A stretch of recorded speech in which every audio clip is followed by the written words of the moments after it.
Society Matters.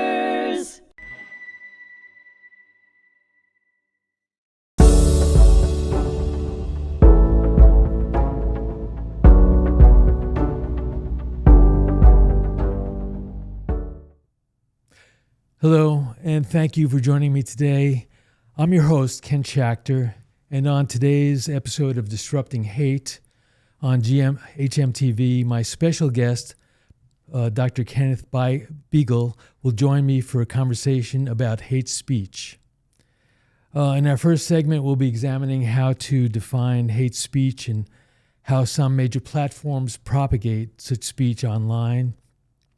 And in the following segment, we'll discuss strategies for containing hate speech while threading the needle to protect the principles of free speech. Dr. Bigel is a professor of business at Touro University and an expert on business ethics. Welcome, Professor Bigel. Thank you very much. Pleased to be here. To begin with, is there a widely accepted definition for hate speech? No, there isn't. Hate speech is something that we know when we see it, but aren't necessarily able to define it clearly. There are certain criteria that are necessary for hate speech to be defined as such. One is that it has to be an expression of hatred or contempt. Secondly, it has to be targeted toward a certain group or people. Those are both necessary conditions for hate speech, but are not necessarily sufficient. More importantly, hate speech, in order to be categorized as such, has to promote or incite violence or some kind of negative action toward a group or people or a person. It could result in harming public property or individuals or groups of individuals. So those are the components. Okay. It reminds me of the kind of the general limitations on free speech, such as yelling fire in a crowded theater. Right. So the key is not just the speech itself, but also the result. It's not the speech itself. It's there's nothing that prohibits a person from expressing hatred. Nothing in this country that would be a violation of law or morality. We are a free country. We have the First Amendment. We could say whatever we want. So it's the outcome or the potential outcome of hate speech that defines it as hate speech. Mm-hmm. Okay. It's speech itself, and can be a difficult area in today's society. Partly because we're in we're dominated by different kinds of media than we used to face before. I mean, I think back to my days in journalism school when we used to talk about the marketplace of ideas and the notion from philosophers like John Milton and John Stuart Mill about how the truth will rise up and banish the false ideas. Are those conditions still being met in our society? The conditions of the marketplace of ideas. The marketplace of ideas. So, if anything, the marketplace of ideas is much broader than it was when we were young people. Mm-hmm. Although, of course, we're still very young, so we have to be more careful about the manner in which we express things, because there's no hiding from, especially if you're a politician or a public person or a leader of an organization, whatever you have to say could very quickly be found in all kinds of quarters. Mm-hmm. So the marketplace of ideas is much bigger than it once was. Okay, and meanwhile, there are bad actors also out there in trying to sabotage the marketplace of ideas, and they might be technologically savvy and open to, particularly online. I'm thinking of that's a real danger today. What you say has an potentially incendiary effect on the marketplace of ideas, on the broad public. Hate speech can therefore be magnified very, very quickly, and emotions run high. Mm-hmm. So responsible parties have to be very careful of what they say, and irresponsible parties need to be policed by those people that have control over what you're calling the marketplace of ideas in whatever form it might be. Right. And in a way, that's the rub. I mean, policing the bad actors and defining who the bad actors are, and certainly that's there's a clash of ideas as to what is free speech, what ideas are noxious, and how to do it. So there's a lot of ground to cover here. There's a lot of ground to cover. It's not always very, very clear when there's a violation. A person is entitled to hate another person. Mm-hmm. We're a free country. You're not expected to love everybody. It's not the 1960s. We're not at Woodstock where you're supposed to love one another. Everybody, although that's a biblical mandate, right? The Bible in the book of Leviticus, chapter 19, verse 18, says famously that you should love your neighbor as you love yourself. That doesn't. I can't say that prohibits hate speech, but it is a golden rule, and that rule permeates our Judeo-Christian culture in the United States, our heritage. It's an extremely important statement, so important that the famous Talmudic scholar Rabbi Akiva went so far as to say that this is the most important principle in our religion, that we should love your neighbor as you love yourself. Christianity picked up on that and said, in a positive way, don't do unto others what you would not have them do unto you. The Talmud also reflects that. Actually, Christianity put it in the positive. Do unto others as you would have them do unto you. The Talmud later put that in the negative, which is what I just said.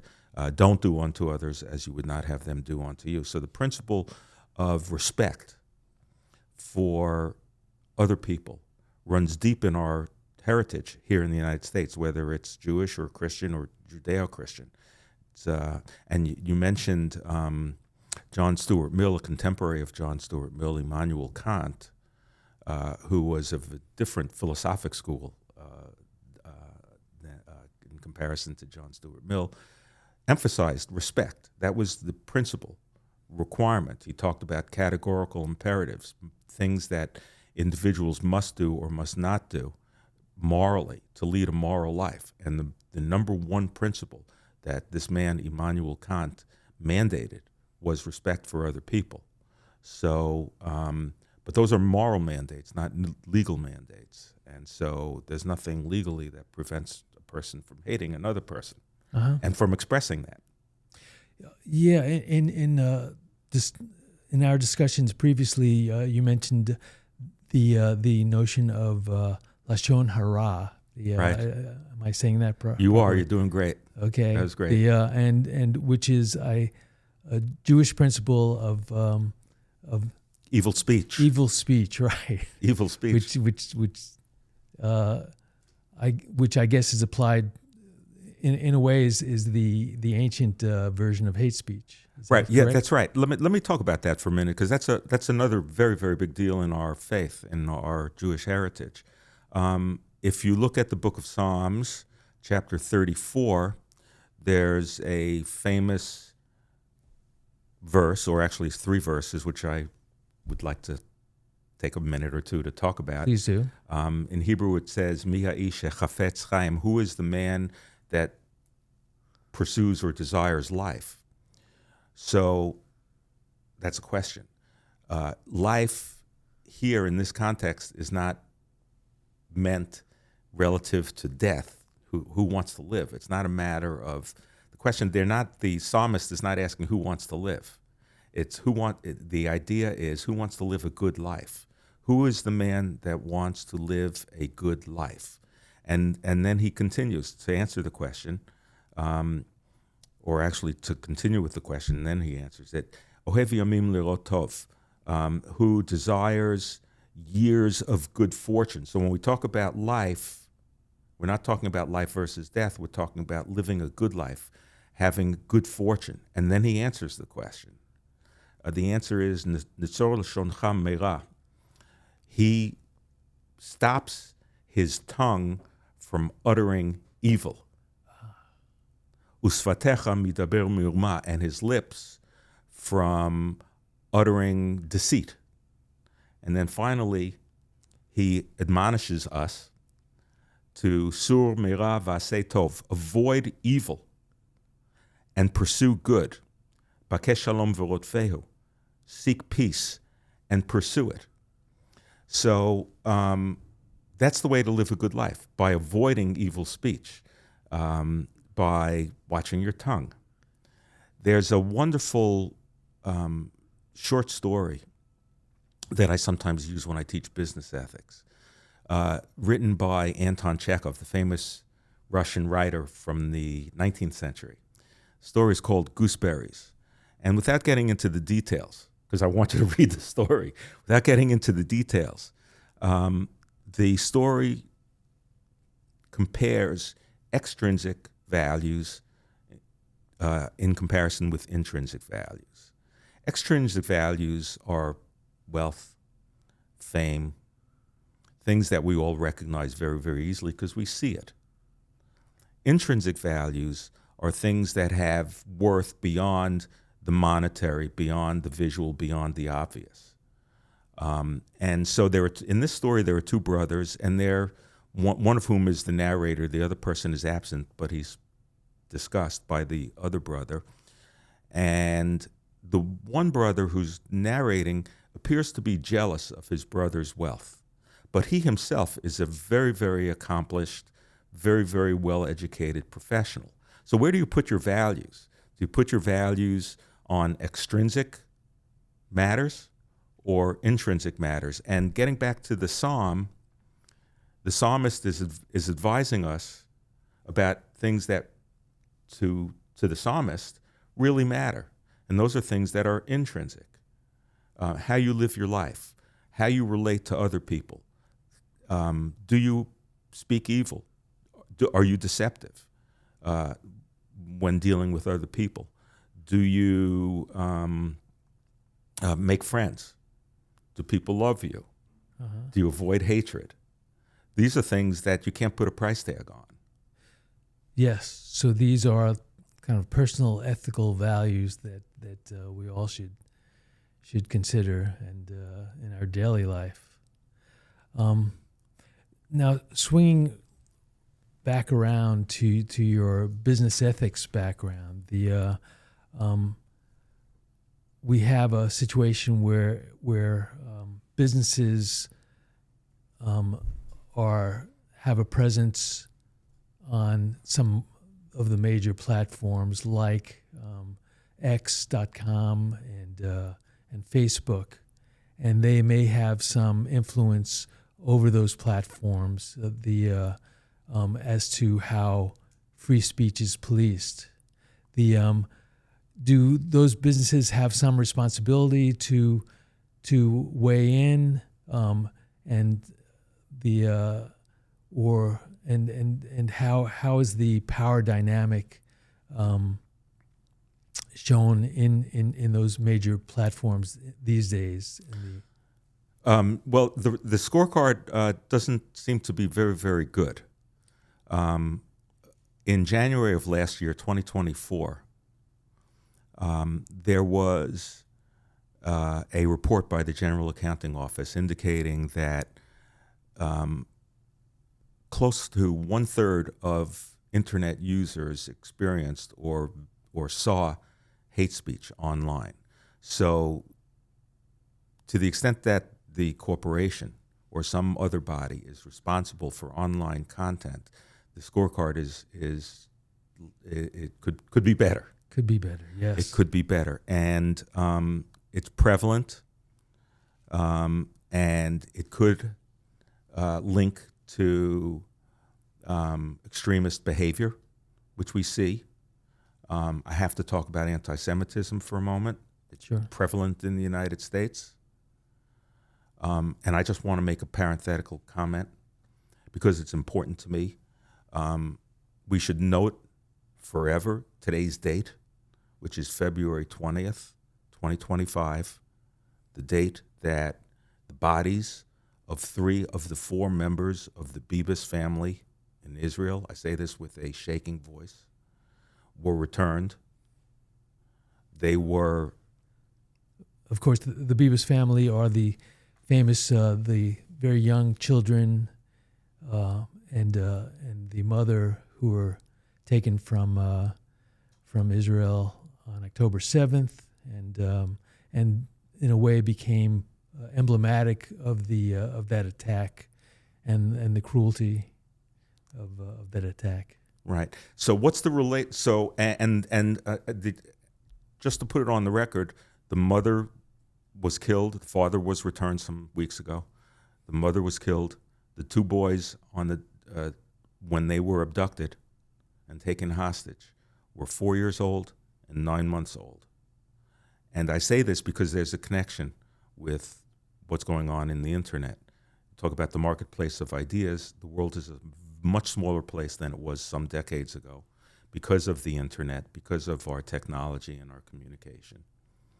And on October 7th, for reasons that I find difficult to explain and hard to accept emotionally, antisemitism took off in proportions that are unimaginable and probably not seen since World War II, since the Nazi era. And that's very, very troubling. And I believe it has a lot to do with the internet and communications. And it bothers me a lot.